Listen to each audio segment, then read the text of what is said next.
রুমটা সার্চ করুন। জি স্যার। কি হচ্ছে এগুলা? হোটেলে রেড করেছে। দেখতে শুনতে তো দুজনকে ভদ্র মনে হচ্ছে, তারপরও এগুলো নোংরা কাজ করতে কি লজ্জা করছে না? কি আজে বাজে কথা বলছেন? কি করছি আমরা? কি করছেন? কি পেয়েছেন কাউকে? না স্যার, কোনো কিছু করতে পারি। আচ্ছা, তার মানে এখন পর্যন্ত আপনাদের ক্লায়েন্ট আসেনি, তাই তো? ক্লায়েন্ট মানে? কি আজে বাজে কথা বলছেন আপনি? আপনার কি আমাদেরকে বাজে মেয়ে মনে হয়? তো আপনারা কেমন মেয়ে? এই হোটেলে যাতায়াত ছাড়া আপনাদের আর কি কাজ আছে? আর কি করেন আপনি? পড়াশোনা করি। কিসে পড়াশোনা করছেন? অনার্স 3rd ইয়ার। পরিবারে কে কে আছে? বাবা ও বোন। দেখতে শুনতে তো দুজনকে ভদ্র মনে হচ্ছে, তারপরও এগুলো নোংরা কাজ করতে কি লজ্জা করছে না? বিয়ে করে সংসার করলেই তো পারেন। স্যার আমরা কিছুই করিনি। প্রতিটা হোটেলে যখন রেড পড়ে না, তারপর যারা ধরা পড়ে তখন এই ধরনের উত্তরগুলোই দেয়। দেখুন, আপনি ঠিক কয়টা মেয়েকে চেনেন আমার ঠিক জানা নেই, কিন্তু আমরা এরকম মেয়ে নই। আমি আর আমার বান্ধবী এখানে এসেছিলাম একটা গুরুত্বপূর্ণ কাজে। কি গুরুত্বপূর্ণ কাজের জন্য এসেছেন? সেটা আপনাকে বলতে হবে কেন? চোরের মায়ের বড় গলা। ইন্সপেক্টর, ওনাদেরকে থানায় নেওয়ার ব্যবস্থা করুন। স্যার প্লিজ স্যার, আমাদের থানায় নেবেন না স্যার। আমরা আর কখনো এমন জায়গায় আসবো না।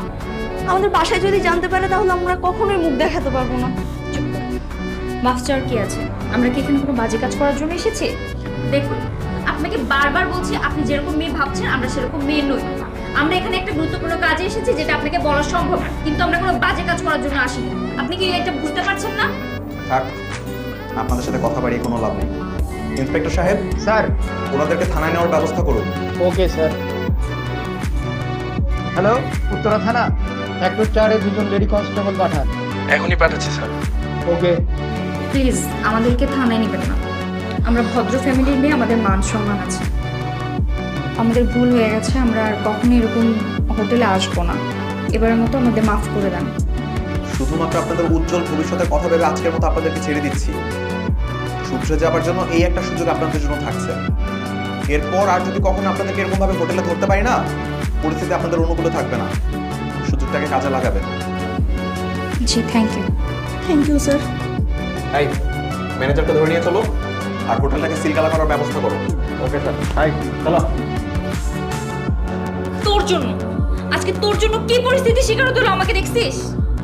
আমি আমার মেয়ে দুটোকে খুব আদর্শে বড় করেছি, দুজনেই খুব শান্তশিষ্ট। ভাই সাহেব, আপনার মেয়েকে আমার খুব পছন্দ হয়েছে। এরকম লক্ষ্মী মেয়েই একটা খুঁজছিলাম আমার ছেলের জন্য। আলহামদুলিল্লাহ। শুধু আপুকে পছন্দ হলে হবে না, আমাকেও পছন্দ হতে হবে, কারণ আমি আপুকে ছেড়ে থাকতে পারি না। তাই আপুর বিয়ের পর আমি 15 দিন আমাদের বাসায়, 15 দিন আপনাদের বাসায় যেয়ে থাকবো। কোনো সমস্যা নেই মা, তুমিও ভারী মিষ্টি একটা মেয়ে। তোমাদের মতো এরকম পরিবারে আত্মীয়তা করতে পারলে নিজেকে ধন্য মনে করব। আসলে আপা, যেহেতু আপনার পছন্দ হয়ে গেছে, কোনো আপত্তি নেই, তাহলে কি আমরা বিয়ের কথাবার্তা নিয়ে একটু সামনে আগাতে পারি? জি জি, অবশ্যই। কোনো সমস্যা? তোর কিছু জানার আছে? না, জানার নাই, মানে বলছিলাম নাফিস আসুক, ও আসার পর একটা সিদ্ধান্ত নেই আমরা। আগেই তুমি কোনো সমস্যা? আঙ্কেল, আসলে আমার ছোট ভাই, ও পেশায় একজন ম্যাজিস্ট্রেট। তো বাবা মারা যাওয়ার পরে আমরা দুইটা ভাই একেবারে বন্ধুর মতো বড় হয়েছি আঙ্কেল। তো পরিবারের যে কোনো সিদ্ধান্ত আমরা দুটো ভাই এক জায়গায় বসেই সিদ্ধান্ত নেই। আমার সিদ্ধান্ত সম্পূর্ণ সম্মান রাখি, ওর সিদ্ধান্ত আমি সম্পূর্ণ সম্মান রাখি। তো লাইফের এত বড় একটা ডিসিশন আঙ্কেল, মানে একটু রিকোয়েস্ট করছিলাম যে অল্প কিছুক্ষণ আমরা ওয়েট করি, ছোট ভাইটা আসুক, এই জন্য। হ্যাঁ, মনে করা কি আছে। তোর হবু বর তো একটু লাজুক মনে হচ্ছে, দেখ কেমনে কথা বলে। একদম চুপ থাক, দোকানে মুখে কোনো কথা বলবি না, চুপচাপ বস। কেন, তুই কি লজ্জা পাচ্ছিস? কথা বলতে না করছি। যদি তুমি ভাইয়ের জন্য ওয়েট করতে চাও, আমার কোনো আপত্তি নেই। তার দরকার হবে না ভাই সাহেব, আমি তো আছি। তাছাড়া নাফিস তো বলেই দিয়েছে, তোমাদের যদি পছন্দ হয় তোমরা আংটি পরিয়ে ফেলো। দেখুন, আপনি যেটা ভালো মনে করেন সেটাই করবেন, আমার কোনো আপত্তি নেই। ভাই সাহেব, আংটিটা পরিয়ে দিই তাহলে। আরে অবশ্যই, পরান পরান। দাও মা হাতটা, খুব সুন্দর মানিয়েছে।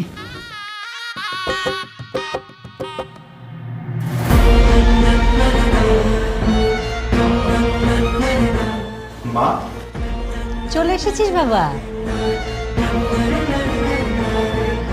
ভাই সাহেব, আমার ছোট ছেলে নাফিস।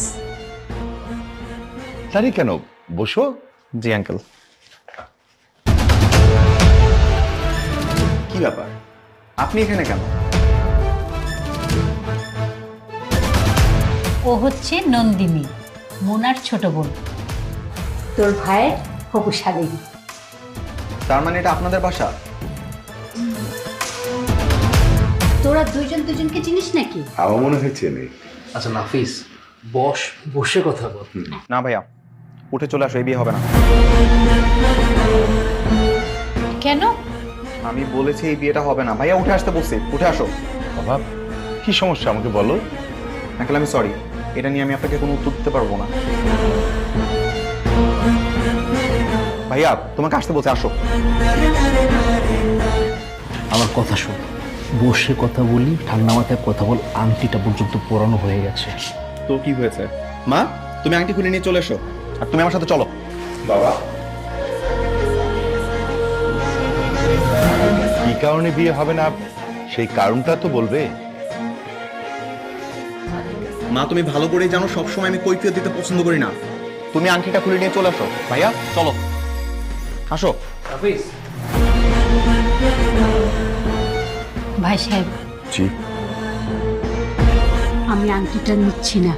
আসলে বিষয়টা কি আমি তো জানি না।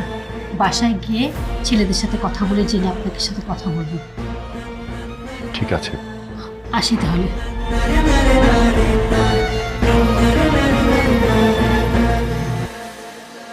মা, আসলে আমি কি কারণে ঝামেলা হলো আমি তো কিছুই বুঝলাম না।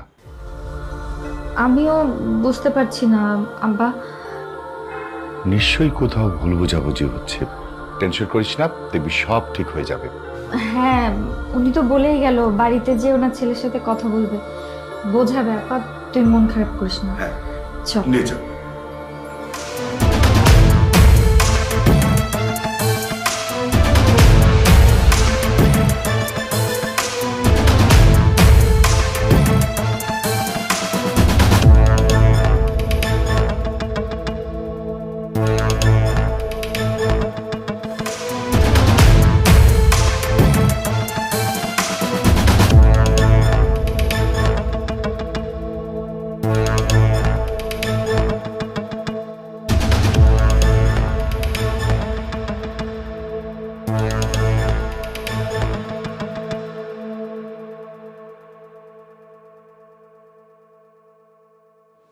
না না না প্লিজ, আপনি আমাকে এগুলো নিয়ে একদম রিকোয়েস্ট করবেন না। আপনার কিচেনের পরিবেশ একদমই ভালো না, অস্বাস্থ্যকর পরিবেশে রান্না বান্না করছেন। না না স্যার, আমাদের কিচেন সবসময় স্যার পরিষ্কার থাকে। হুট করে আছে কিভাবে যে কি হয়ে গেল বুঝতে পারছি না স্যার। ঠিক আছে, আপনারা বুঝতে হবে না, ফাইনটা লিখেন তো। Sir sir sir please sir, এখন স্যার জরিমানাটা করবেন না। আমাদের মালিক আসুক, তারপর না হয় করেন। আপনার কাছে কি মনে হয় আমি আপনার মালিকের জন্য অপেক্ষা করব? Please sir. ভালো আছেন? হ্যাঁ ভালো আছি। আপনি এখানে? একটু এদিকে আসবেন প্লিজ।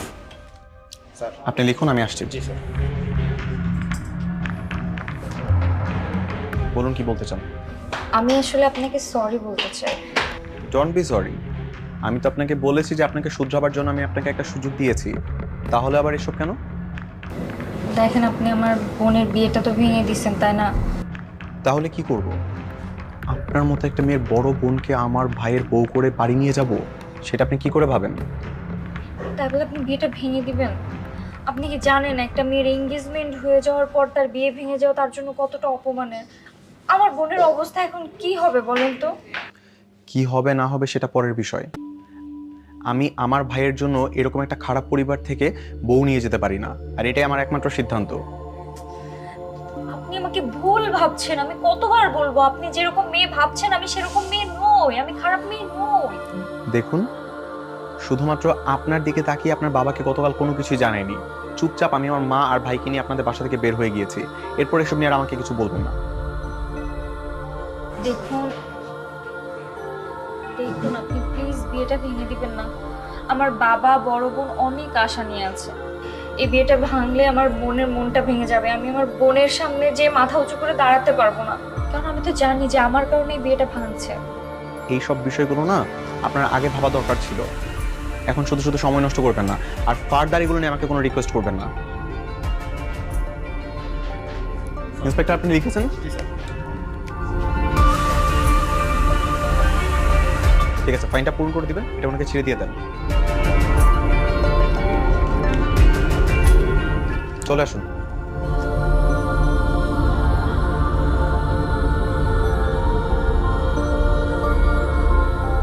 তুমি এসেছো মা, আমি খুব খুশি হয়েছি। আমি তো ভাবতেই পারিনি তুমি এখানে আসবে। গতকাল তোমাদের ওখান থেকে এভাবে আসার পর আমার না খুব অস্বস্তি লাগছিল। জি, আসলে আমরাও বুঝতে পারিনি যে উনি হুট করে এরকম একটা সিদ্ধান্ত দিয়ে দিবেন।